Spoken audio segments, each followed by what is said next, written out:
and meaning of Proto-Indo-European myth. The thing I want you to remember is that what mythology ultimately is, it's a collective subconscious of a culture. Okay? By understanding mythology, we can understand the fundamental values that underpin this culture. So, what is the structure we're looking at? Okay, the structure is this. First, the gods favor a man with a divine mission. But the man himself does not understand this divine mission. Okay? The gods have picked this man for whatever reason, and this man must fulfill his divine mission. And in the process, he will suffer hardship to become as hard as a sword, okay? Hardship makes you committed. It makes you strong.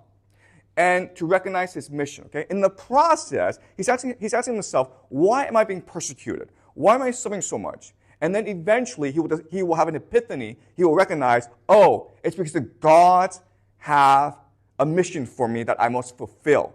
That's why I'm suffering. That's why I'm being persecuted. It's to make me strong and committed. Okay? And he will sacrifice his beloved to prove his commitment to his divine mission. Okay? This is really important. In Proto-Indo-European myth, the hero must always sacrifice his beloved. So remember in the story of Genghis Khan, he kills his best friend, Jamoka. Okay? And you think, okay, what's the big deal? Well, in that culture, when two warriors are best friends, they're not just friends, okay? They're basically lovers. They have sex with each other, and that's why they're such great warriors together. It's a very common thing. So remember the Iliad, where in the Iliad, Hector kills Patroclus, and Achilles becomes so enraged that he goes and kills Hector, okay? So why did Achilles become so enraged? Because Patroclus was his best friend, which at that time everyone understood to mean Patroclus and Achilles were lovers. Okay? Achilles loved Patroclus. So when Genghis Khan killed Jamoka, he was basically killing the man he loved the most in this world. Okay? That's a very important part of Proto-Indo-European myth. You have to show your commitment by making the ultimate sacrifice, which means killing the person you love the most. And once he does that, he will shatter the old world to build a new one, okay? That is the divine mission. The gods do not like this world. They want a flood to destroy this world in order for the world to be made anew. And this man, the Messiah, he is the one who will shatter the old world. He's the world shatterer, okay? He's the flood sent by the gods. All right? So that's a basic structure of Proto-Indo-European myth. And when we understand this, now what we can do is understand the power of the Jesus story within Christianity.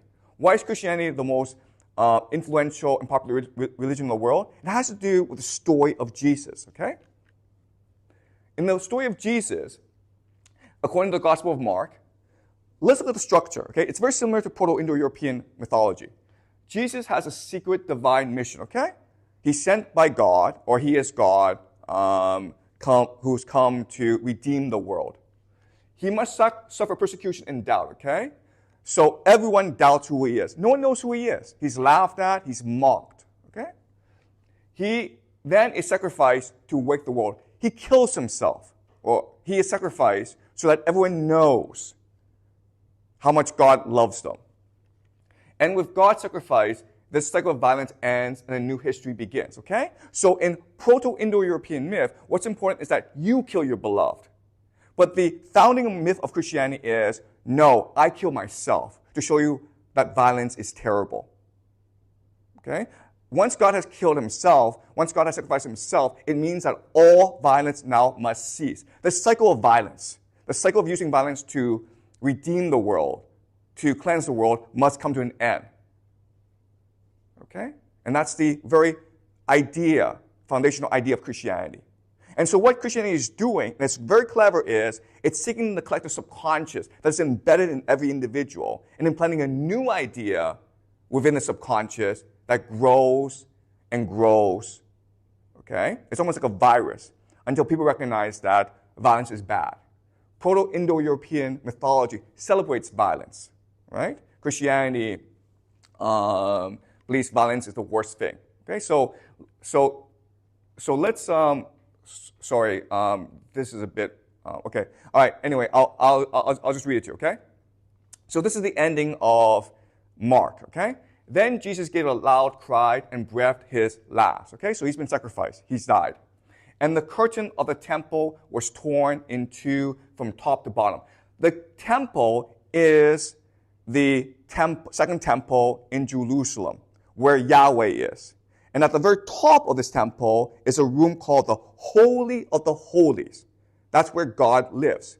And the curtain is what hides God from the world, okay? So when Jesus dies, the curtain now is torn in half, meaning God is now released into the world, which means that everyone now has access to God. God is now on earth, okay? Now when the centurion, the soldier, who stood facing him saw that in this way he breathed his last, he said, truly, this man was God's son. So the first person that Jesus revealed himself to was a Roman soldier. The first person that recognized the truth of Jesus and the power of his sacrifice was a Roman soldier who's always been taught that violence is the answer to everything. And once he's converted, he recognizes that violence is wrong and evil. Okay? So that's the power of this mythology. Okay? Does that make sense to you guys? All right.